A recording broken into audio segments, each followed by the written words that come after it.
Cristo, remanente soy. Fui escogido para estos tiempos, transformada novia de Dios. Me puedo ver en el futuro y me veo mejor de lo que soy ahora. Buenas noches, ¿cómo están? O buenas tardes, buenos días, de acuerdo al horario. Gracias por conectarte, que el Eterno te bendiga grandemente. Bueno, quiero continuar la segunda parte de lo que he hablado la vez pasada sobre la letra mata, pero el espíritu vivifica. Habíamos leído en 2 de Corintios capítulo 3, versículo 6, y dice: Él nos ha capacitado para ser servidores de un nuevo pacto, o en el original dice pacto renovado. No el de la letra, sino el del espíritu, porque la letra mata, pero el espíritu da vida. Bien, habíamos hablado que este versículo por mucho tiempo se ha mal interpretado y se ha logrado matar o castrar, podríamos decir, mejor dicho, generaciones. ¿Por qué? Porque siempre se ha dicho que la letra mata y lo relacionaban al estudio de la palabra, lo relacionaban a lo que es la teología. Entonces decían la letra mata y el espíritu vivifica. Entonces relacionaban espíritu vivifica, lo relacionaban con las revelaciones que el espíritu te daba sin el estudio de la palabra. O sea, entonces teníamos de pronto predicadores en un púlpito que no tenían estudio teológico de nada, algunos libros que otro encima, o un video o grabaciones de predicadores, y eso es todo lo que tenían. Entonces leían un versículo, se paraban en la plataforma y empezaban a improvisar. Entonces, pero te decían que ellos tenían revelación del espíritu y se basaban en este versículo, porque la letra mata, o sea, el estudio, y el espíritu vivifica, o sea, la revelación que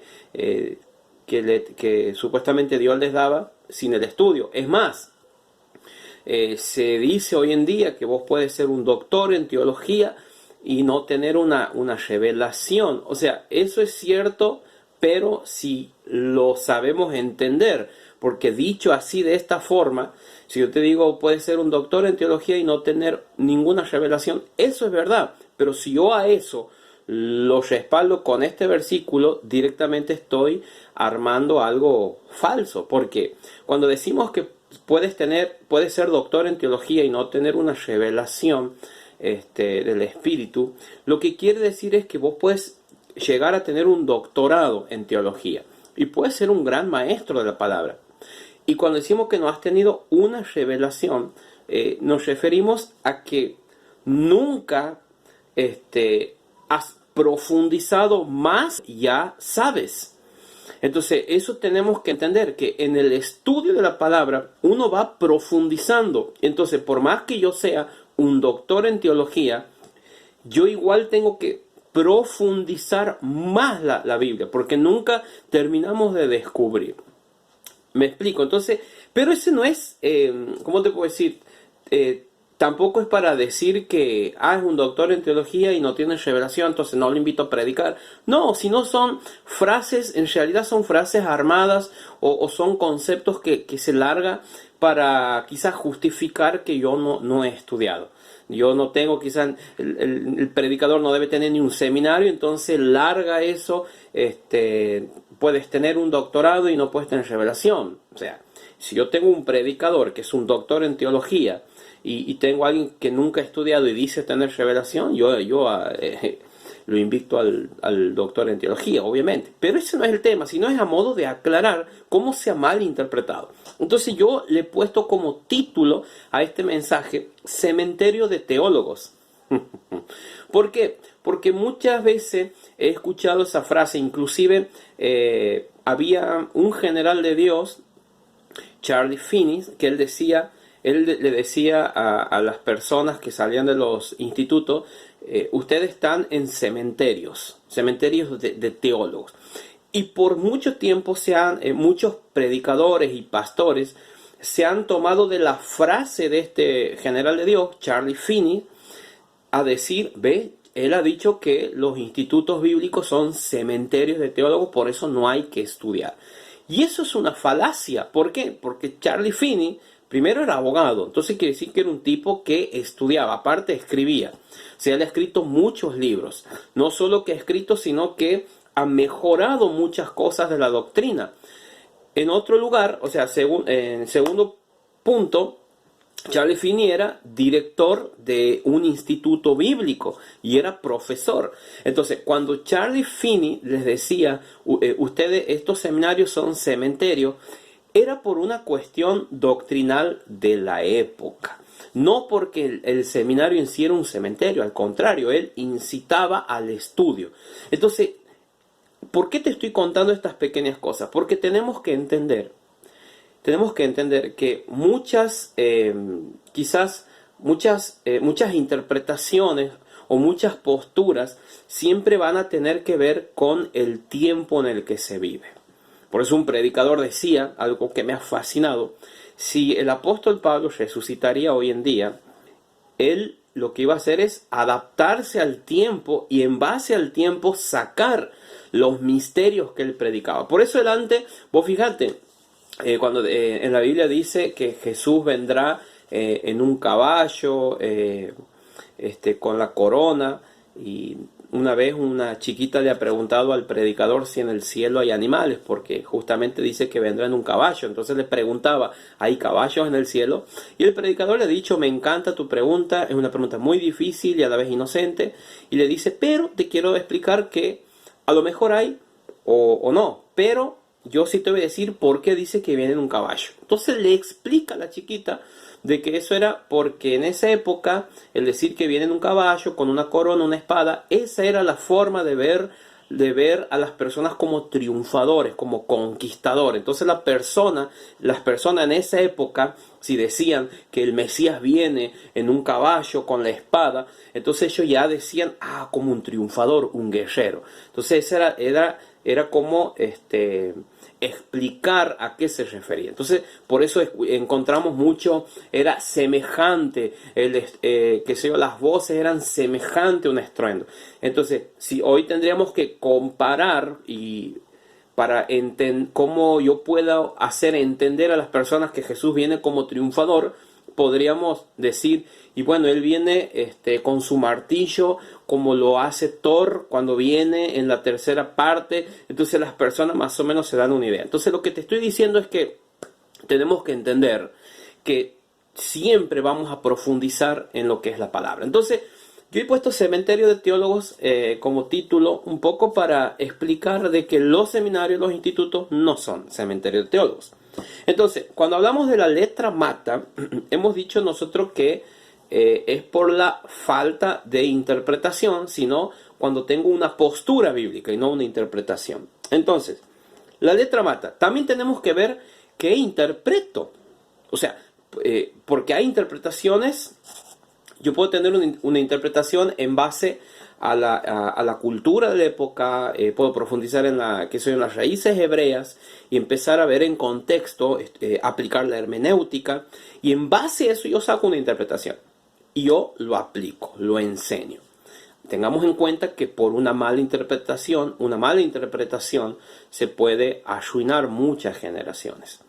Bien, ahora, pero cuando dice la letra mata, cuando el apóstol aquí dice la letra mata, saquémonos de la cabeza que se refiere al estudio. No se refiere al estudio, se refiere a las interpretaciones. ¿Por qué? En esa época el apóstol Pablo decía la observancia legalista de la Torá. ¿Qué es la observancia legalista de la Torá? Es cuando yo leo la Biblia, cuando la leo y saco interpretaciones personales, lo que a mí me parece, no lo que quiere, lo que el Espíritu me dice de aquí, sino lo que a mí me parece. Entonces, eso es lo que más conocemos como hoy en día, lo que más conocemos, legalismo. Eso es lo que se conoce como el legalismo, los legalistas. Los legalistas son los que hacen doctrina las cuestiones secundarias. O sea, por ejemplo, sacan lo que es el tema de la ropa. Pablo dice, anden con decoro, le dice a las mujeres, la mujer tenga ropa de hombre, el hombre use ropa de hombre y la mujer use ropa de mujer. Y cuando vos profundizas en la cultura hebrea, no tiene nada que ver con la vestimenta. Entonces, el legalismo, ¿qué hace? Saca eso y lo convierte en una doctrina y dice, ve, es del diablo, eso es del diablo que la mujer use pantalón. Hace poco escuchaba a un evangelista en el Facebook que decía que los anticonceptivos, eso también era una forma muy fea de abortar, y él quería dar una explicación científica de por qué no hay que usar anticonceptivos o por qué no hay que el hombre no tiene que usar preservativos. Entonces, pero ¿qué hacía? A su explicación científica le arruinaba su legalismo. ¿Por qué? Porque empezaba a decir, porque esos hijos del diablo que usan anticonceptivos, legalismo, porque todas esas cosas diabólicas que usan las farmacias, pastillas endemoniadas, todo invento del infierno, ¿te das cuenta? Ya le mete su interpretación personal. Entonces, eso es observancia legalista de la Torá o de la palabra. Ahora, ¿qué pasa? El legalismo lo que hace es endurecer el corazón del hombre, y cuando enseña, ¿qué hace? Empieza a herir el corazón de los oyentes. Cuando la Biblia dice que el Espíritu, ¿qué hace? Convierte mi corazón de piedra, lo convierte en corazón de carne.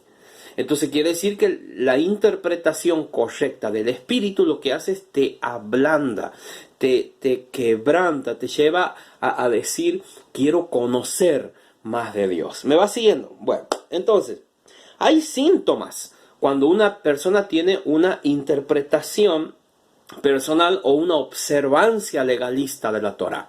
Primero, es falto de misericordia. Es una persona que es muy dura, condena mucho, es una persona que no tiene piedad, es una persona que si ve que alguien comete un error, ahí nomás dice, mira cómo va a hacer esas cosas, se enoja cuando el hermano comete un error. Eso es porque tu estudio de la Biblia te ha llevado a ser un legalista, porque no tienes misericordia. Si la Biblia dice que Dios mismo es tardo para la ira y es bueno en misericordia, y nosotros tenemos que copiar lo que el Eterno hace. Entonces yo tengo que ser una persona misericordiosa, y cuando yo soy una persona misericordioso, entonces yo lo que estoy haciendo es elevar el nivel de espiritualidad, el nivel de conciencia. Entonces si yo veo un hermano que tropieza una y otra vez, entonces yo me muevo a misericordia. Entonces, y lo rescato del fuego, trato de entenderlo. Ahora, entender no es lo mismo que apañar. ¿Me va siguiendo? Bueno, después, otro síntoma del legalismo es la poca empatía que tiene. La poca empatía quiere decir que es una persona que es mal llevada, no se da con el resto del grupo, es alguien que piensa en ella misma, en él mismo piensa, yo con mis cosas, yo no me junto mucho, trata a la iglesia como un club social de chismosos, pero la persona no es chismosa. Todos son los chismosos menos él o ella. Entonces dice, no, yo hasta ahí nomás, he comprobado que aquí ninguno sirve, aquí nadie, no se puede confiar en nadie. O sea, hello, estás en la iglesia, el cuerpo de Cristo, un cuerpo donde hay defectos, un cuerpo donde hay manchas, hay arrugas, donde tratamos de sobrellevar, de entendernos, donde estamos en el proceso a la madurez. Y si yo me pongo en calidad de que aquí no se puede confiar en nadie, te estás poniendo en una calidad de juez a donde nadie te ha puesto. Entonces te estás creyendo el perfecto o la perfecta. Eso quiere decir que tu estudio te lleva a ser un legalista, por eso tienes poca empatía. Y también los proyectos ministeriales egoístas. De eso he hablado una vez, en donde yo pienso en mi ministerio y en nada más. Yo estoy de acuerdo con lo que el pastor hace si va relacionado a mi ministerio. Si no tiene que ver con mi ministerio, entonces yo no estoy de acuerdo con esas cosas. Y así muchas cosas más. Ahora, otra de las cosas cuando hablamos de la letra mata, también es la falta de disciplina en el estudio de la palabra. ¿Qué quiere decir? Que esto me lleva a posturas doctrinales, no a revelarme, a que el Espíritu me revele la doctrina que está establecida en la palabra. O sea, la sana doctrina. Cuando hablamos de la sana doctrina, hablamos de lo que siempre el apóstol Pablo hablaba, que es elevar el nivel de espiritualidad. No como hoy los legalistas dicen, la sana doctrina, ya no se predica la sana doctrina. Y ellos creen que la sana doctrina es mandar al infierno a todo el mundo, condenar, señalar con este dedo y decir, todos son unos pecadores. Piensan que eso es la sana doctrina y eso no es la sana doctrina. ¿Me explico? Ahora, por ejemplo, una de las formas en donde también podemos decir que la letra mata es cuando yo busco distintas posturas o enfoques de algo. Por ejemplo, a mí el pastor, hay personas que no se conforman con lo que su pastor les predica. El pastor les enseña de la fe. La fe es esto, esto, esto y esto. Y la persona va a preguntar en otro lado, apóstol, ¿y para usted qué es la fe? Y bueno, para mí la fe es esto, esto, esto. Mira vos. Y busca en otro predicador, busca predicaciones de la fe y empieza a buscar por todo lado y saca, escucha esto, saca su propia conclusión en base a lo que ha escuchado. Lo que estás haciendo es una observancia legalista de la Biblia, porque no estás estudiando por vos mismo. Y aparte, no estás conforme con lo que tu pastor te está enseñando. ¿Saben? No es lo mismo la capacitación ministerial a que el estudio de la Biblia. Muchas veces me han dicho a mí, muchas veces, Dani, vos sabes que yo, está bueno lo que me enseñan, incluso me lo han dicho a mí, lo que vos enseñas está muy bueno, lo que el pastor enseña, pero no, yo siento que no es suficiente, o sea, no, yo agradezco, ¿no? por lo que enseñan, pero yo sé que hay más, por eso tengo que ir a estudiar en otro lugar, necesito profundizar, necesito escudriñar y por eso necesito que me enseñen más. Escucha, necesito que me enseñen, porque yo sé que hay más. Y ¿sabes? Esa persona lo único que busca es llenarse de conocimiento, para nada.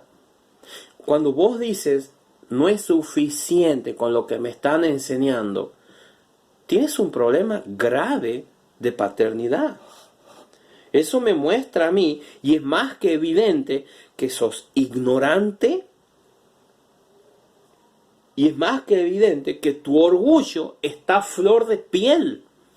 Porque la persona que aprende y recibe lo que su pastor, su padre espiritual, le da, la persona dice, wow, gracias Dios por la comida que me da el pastor. Porque dice, Jehová mi pastor, nada me faltará. Bueno, y después dice que el pastor, ¿qué hace? Los conduce a la oveja por delicados pastos. La oveja come pasto. Quiere decir que el alimento de mi pastor también es mi descanso. Entonces, si yo tengo la paternidad revelada, quiere decir que el alimento que me da mi pastor va a servir para mi descanso. Entonces, si yo digo, no es suficiente, yo sé que hay más, yo necesito que me enseñen más y que me enseñen, no estás comiendo. Estás analizando la comida que te están dando. Porque si vos te alimentas de lo que tu pastor te da, vos dices, wow, yo descanso en esto. Entonces, si vos dices que necesitas más, entonces vos estás en la letra mata, vos estás ahí, estás estancado. ¿Me vas siguiendo? Entonces, una persona que está en sujeción, en obediencia y tiene temor de Dios sobre todas las cosas, ¿qué hace? No dice esas cosas. Al contrario, da gloria a Dios por su pastor. ¿Sí? Bueno, para concluir, cuando tenemos disconformidad con nosotros mismos, o sea, con nuestro crecimiento, estamos sujetos ¿a qué? Al crecimiento, porque yo no me conformo conmigo mismo. Yo digo, bueno, el año pasado he cambiado en esto, pero me faltan cosas. Estoy desconforme conmigo mismo. Tengo que haber crecido más en esta área. Ya a esta altura del partido tendría que haber entendido más cosas y no las he entendido. Tengo que estar más activo. Estoy desconforme conmigo. Si estoy así, entonces yo estoy sujeto al crecimiento. Pero si mi disconformidad es con mi autoridad, mi querido, estás sujeto al estancamiento. Hay que tener cuidado con eso. Yo no sé, a mí me gusta más el otro pastor. Y yo recuerdo, en una ocasión se acercó una mujer hace muchos años y me dijo, me dice, vos sabes que yo tengo mis 3 predicadores favoritos, dice, que sí, me dijo fulano porque habla del Padre, mengano porque habla del Hijo y sultano porque habla del Espíritu Santo. Entonces yo tengo ahí la Trinidad y tengo el alimento. Y recuerdo que le dije, ¿y tu pastor? Y me quedó mirando y me dice, no, bueno, me dice, obviamente, él también, sí, pero entonces, y la trató de arreglar. Ese es el problema. Y esa persona, yo me recuerdo, sus frutos, ¿cuáles eran? Falta de sujeción, rebeldía, no estaba activa en nada. Entonces aquí concluyo la segunda parte de lo que es el espíritu, la letra mata, el espíritu vivifica. En la tercera parte te voy a hablar qué quiere decir con el espíritu vivifica. Entonces, tenemos que estudiar. ¿Pero eso para qué es? Para yo cambiar, para que el viejo Dani muera y el viejo Dani entre en crisis, para que el viejo Dani ya esté tirado en el piso y la nueva naturaleza empiece a crecer y a elevar el nivel de conciencia.